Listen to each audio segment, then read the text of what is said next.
খাবারের শেষ পাতে ডাল খেলে যদি টেস্টিই না হয় তাহলে সেটা কি খায়। আসসালামু আলাইকুম, হাই এভরিওয়ান, কেমন আছেন সকলে? আমি ভালো আছি আলহামদুলিল্লাহ।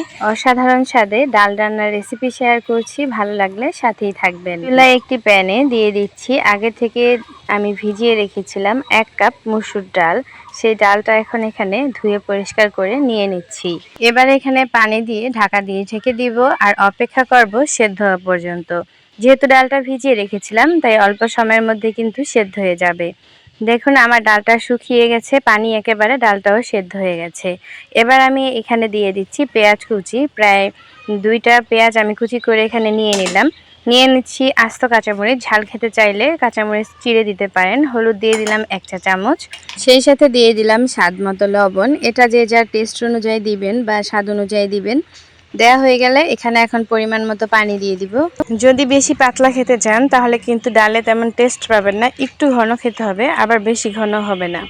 আমি এখানে 2 কাপ পরিমাণ পানি দিয়ে দিলাম। এবার চামচ দিয়ে আলতো হাতে একটু নেড়ে দিয়ে ডালগুলিকে এখন ডাল ঘুটনি দিয়ে এভাবে মিশিয়ে দিব, যাতে করে ডালের কোনো চিহ্ন না থাকে, এটা যেন পানির সাথে মিক্সড হয়ে যায় সেজন্য।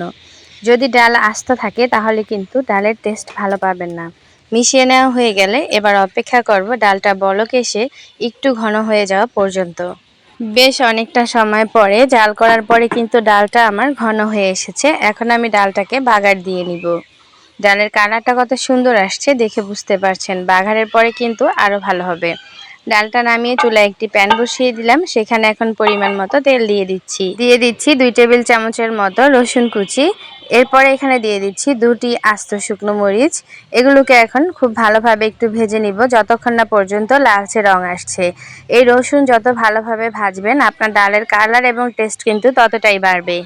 রসুনগুলো যখন 80% ভাজা হয়ে যাবে সেই পর্যায়ে এখানে আমি অ্যাড করে দিব 1/2 চা চামচের মতো কালো জিরে। এই কালো জিরেটার কারণে কিন্তু আপনার ডালের টেস্টটা আরও বেড়ে যাবে।